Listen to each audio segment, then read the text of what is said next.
Minha loja eu abri ela em 90, era em Taubaté, no interior, cidade da minha família e tal. E a princípio ela era uma loja especializada para DJs. Eu sou DJ desde 1976, quando eu tinha 14 anos eu comecei a mexer com isso. Isso aí eu desenvolvi uma paixão pelo vinil muito grande. Uns 10 anos depois, quando a mídia digital estava invadindo o CD, depois o MP3, o consumo de vinil começou a cair, muitos DJs começaram a usar a mídia digital. Coincidiu numa época que eu fui para Londres e eu vi uma tendência lá.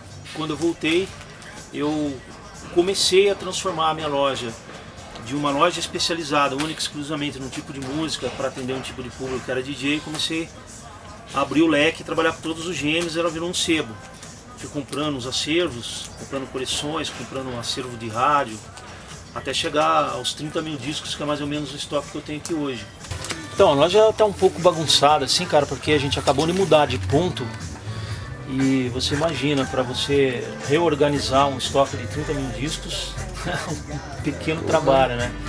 Então, eu tô tirando disco de estoque, arrumando banca, por isso que está meio bagunçado. Na verdade, eu sou apaixonado por música. E quando eu comecei a trabalhar com música, quando eu era moleque, os caras faziam festinha nas escolas, eu não tinha equipamento ainda. Mas o que eu comecei a fazer? Eu comecei a ajudar eles e comecei a comprar os discos. Então, na verdade, os caras tinham equipamento e eu tinha as músicas.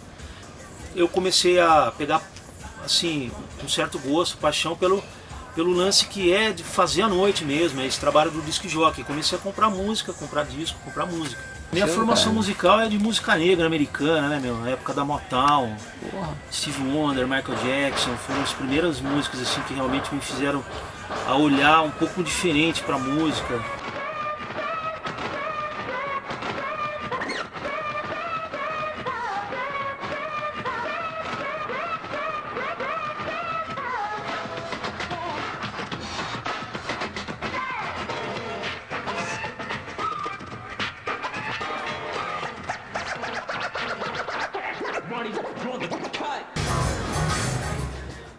Eu divido assim, vamos dizer assim, a mídia digital, que é o MP3, o CD e o vinil.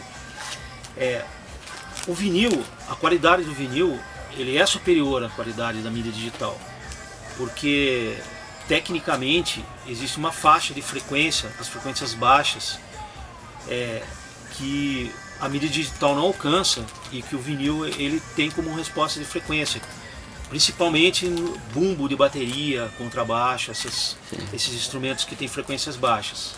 Isso aí às vezes ao ouvido nu, assim, você escutando, você não percebe, mas quando você põe numa casa noturna, você põe num PA, amplifica isso aí para, sei lá, um sistema de som profissional, aí você põe a mesma música num vinil, a mesma música num CD, você sente a qualidade gritante, o peso do vinil é bem maior.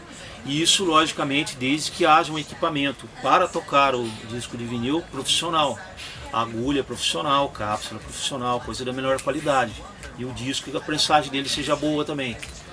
Porque, de preferência, disco importado, que a gramatura é maior do disco, a qualidade é melhor. Tá fabricando vinil de novo. As bandas tipo o Amy Winehouse, quando lançou o disco, lançaram em vinil, Metallica, Madonna.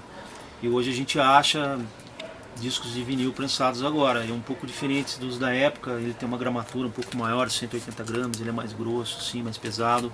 Eu posso observar, porque aqui o meu público, muita gente que é amante do vinil mesmo, colecionador, é essa relação do cara com a mídia, entendeu?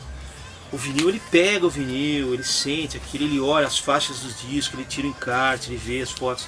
Coisa que numa mídia, um MP3, você já não tem condição de fazer isso. Então essa relação do público com a mídia que caracteriza o consumidor do vinil. Ele gosta de ter o produto, Ele se relaciona com ele, entendeu? Tudo bem, esse é o seu nome? Marcelo. Aqui na loja, venda balcão, que a gente chama, que é a pessoa que vem aqui ao vivo na loja de compra, eu vendo de tudo quanto é gênero aqui. Por eu ter um perfil, assim, a minha loja ter começado em 90 para disc jockey, eu ser um DJ, eu tenho uma variedade um pouco maior do que os outros gêneros de dance music para DJs. Então o meu movimento é um pouquinho maior desse gênero que os outros, mas eu vendo de tudo aqui. Agora, para fora na internet, pela internet, eu vendo de tudo também, mas aí cada lugar do mundo, cada consumidor tem um perfil diferente, entendeu? Então, por exemplo, o Japão ele compra muito MPB, bossa nova, essas raridades. Já o americano ele gosta das coisas pop, mas o colecionador lá ele quer a edição brasileira. Por exemplo, o cara que coleciona Guns N' Roses, ele quer o disco do Guns N' Roses made in Brasil, que saiu aqui. É uma característica. Já a Europa compra de tudo, mas muito rock, assim, heavy metal e tal. O europeu ele tem mais esse perfil de comprar esse tipo de música, assim.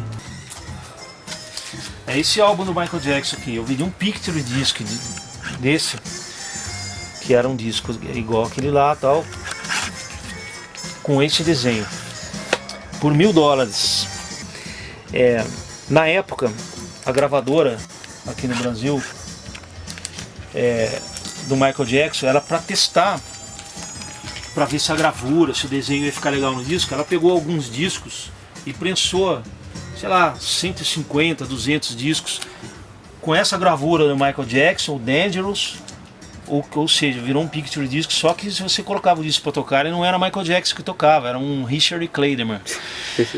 Então, a hora que os caras descobriram isso, esses discos eles passaram a valer mais do que o próprio disco do Dangerous Picture Disc do Michael Jackson, porque eram pouquíssimas edições no mundo. Às vezes você fala assim, o cara coleciona vinil, dá aquela coisa meio retrô, mas eu tenho assim jovens de 17, 18, 19 anos, adolescentes, que vêm aqui atrás do disco, do vinil do Led Zeppelin. O cara quer o disco, para ele não interessa baixar a música, ou ter o CD.